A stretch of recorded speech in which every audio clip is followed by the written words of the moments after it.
What up, YouTube? So today is going to be part 4 of the Acura Rsx Type S K24 swap, and today we're going to be getting the motor dropped in and showing you guys installation pretty much process of putting a K24 into an Acura Rsx Type S. So right now I'm about to start getting everything ready and take everything out of the car that we need to install.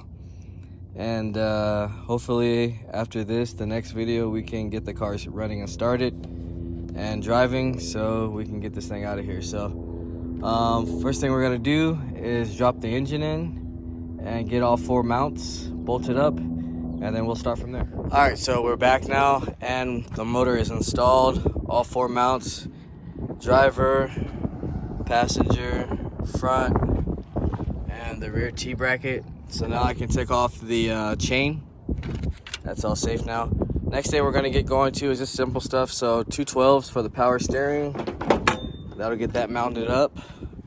Then we got 212s for the slave cylinder. That'll get that mounted up. And then we got 312s for the shift linkage with 2 cotter pins, and that'll be mounted up. So I'm gonna go ahead and start mounting the power steering, shift cables, and slave cylinder, and then we'll come back and see what we're gonna do next.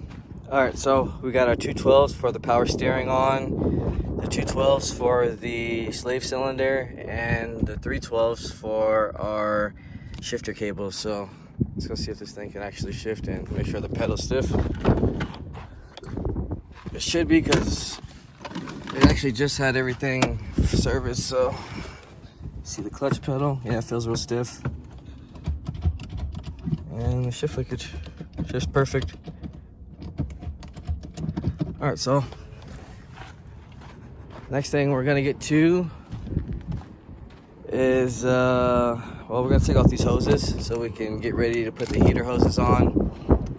And we gotta put this heater hose pipe. So we're gonna put the pipe on, put these heater hoses on, and then we can connect our brake booster, our fuel, and our evap line. So we're gonna connect those 3 lines, our heater hoses and our heater hose pipe for the thermostat. And then next thing we'll get to is actually installing the engine harness. So we're gonna get that connected real fast, and then we'll come back and start on the engine harness. All right, so we got our evap, our fuel, and our brake booster line connected now. We have our heater pipe and our heater hose is connected. This harness had to extend over a little bit, but it stretches good enough. I thought I had to change the line, but it's actually good. So next thing we're gonna be doing is installing the engine harness. So let's get that.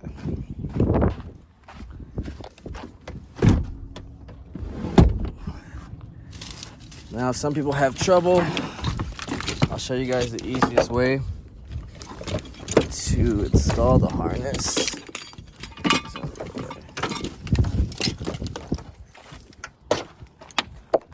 All right, so what I like to do is start with Coil Packs. So pretty much these right here. And since this is K24, the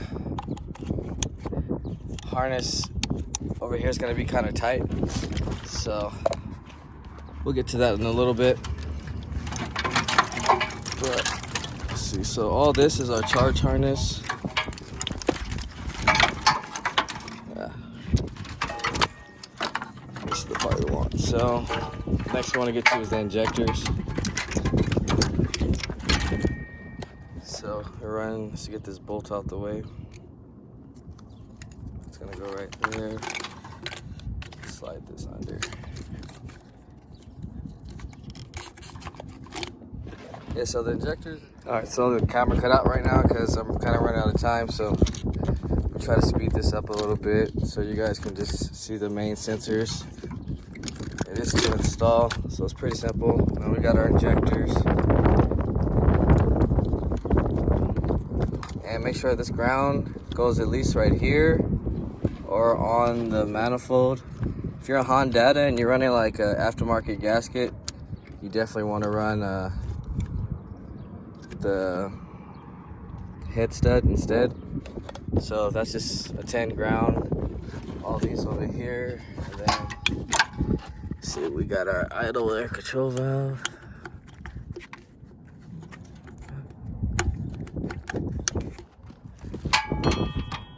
And we got crank sensor right there. It's installed. This is evap, map, TPS, intake air temperature sensor. Then we have this is your 6-speed lockout. Actually, start wrapping this around. This is gonna go to the ECU, of course. So we'll run that through there.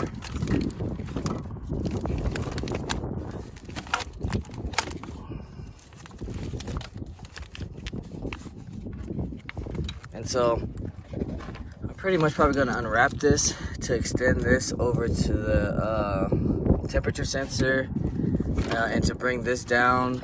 This can plug in. This is just the reverse. 6-speed lockout. This is your reverse.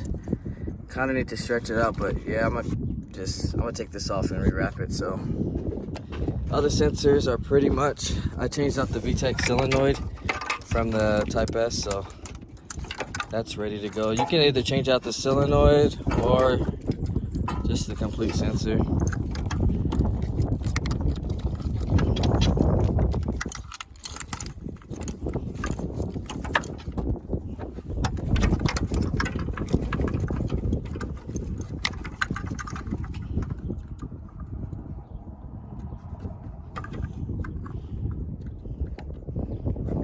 Alright, so I got the VTEC in there.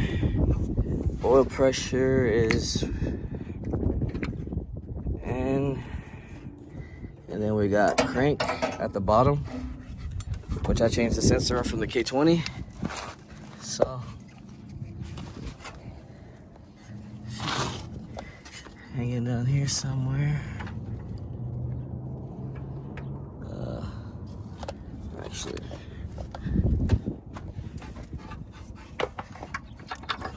Actually, right here. All right, it wasn't hanging down there. So crank sensor.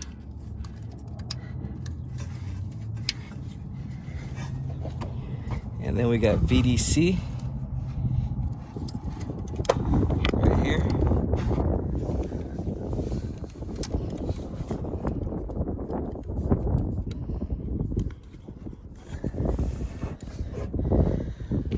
All right, so after that, we got our alternator plug.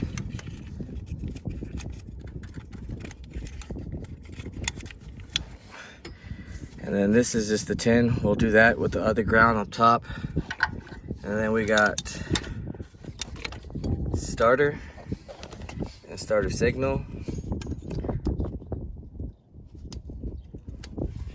And then we got knock sensor.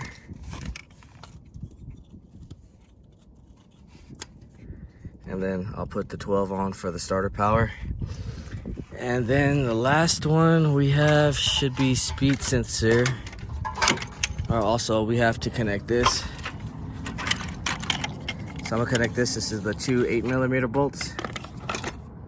And then we have the speed sensor missing. So it's around here somewhere. Oh, here it is. All right, cool. Right here, speed sensor. That's connected. That's pretty much it for the sensors. I just gotta connect the 10 up here, the 10 down here, and my 12 right there. And the stupid knock sensor already broke already, so probably just gonna put the old one on there, the one from the K24, and replug it, because those ones always break. That was actually a brand new one. Other than that, yeah, we're just gonna take this apart, rewrap it so we can extend the sensors, and then we'll come back. All right, so I got the alternator bolt tightened down, starter tightened down. I got the harness tightened down. Next, I'm gonna run the harness to the ECU. We're gonna get our throttle cable and cruise cable on here, and then we'll start installing the radiator and trying to see what else. Oh, the exhaust manifold. So those are 5/14s back there, and then 212s at the bottom. And then after that, we're gonna go ahead and install our AC lines as well, which is the top one, and then the compressor to condenser. So I'll probably be installing the condenser as well, so we can start getting this thing knocked out. So next video we'll be going for the start. Right now I'm just gonna get everything basically in place and just get everything ready for the start. So gonna knock that out real quick and we'll come back. All right, so I got a lot done right now. I got the radiator installed with the hoses. Stock hoses fit fine, no modifications there. Got the AC lines in here, all bolted up. Got the condenser for the AC finished up. I got my throttle cables on, did my covers, did the exhaust manifold with cover. And let's see what else. That's pretty much it. I got the ECU all buttoned up. Next thing I got is ground. So we're gonna ground the transmission, and then I'm gonna ground this one right here. Since this is aftermarket, the mount doesn't have it on here, so I'm gonna ground it on the side cover, 10mm right there. Other than that, I just gotta button down. I have to take this off in order to get to install the exhaust manifold, so I'll button that back up, and then we'll probably install the axles, and that'll pretty much be the end of this video. I'll probably install the battery tray as well. So battery tray, grounds, axles, and then the next video we'll get the oil, and then we'll install our serpentine belt and get our T-bracket on, bumper, hood, etc., and take it for a test drive. Other than that, I'm gonna go ahead and get to these axles and then we'll end the video. All right, so we got our axle in on this side, and then I put the axle in on this side, but the half shaft sleeve, it broke. Can't really see it, but I'll probably show you in the next video when I pull it back out. So yeah, it's kind of beat up. So pretty much got our ground on right here, ground on the transmission, battery tray, threw the bumper on for right now. Other than that, it's just gonna need to put the battery on. We'll put some oil in our belt, and I believe we should be able to start the car next video. So if you haven't liked, share, subscribe, comment, let me know what you guys think. If you want to hit me up, you can contact me on Instagram at rarewitted_, or you can email me at honda.mike1988@gmail.com. Stay tuned, guys, and I'll see you on the next video.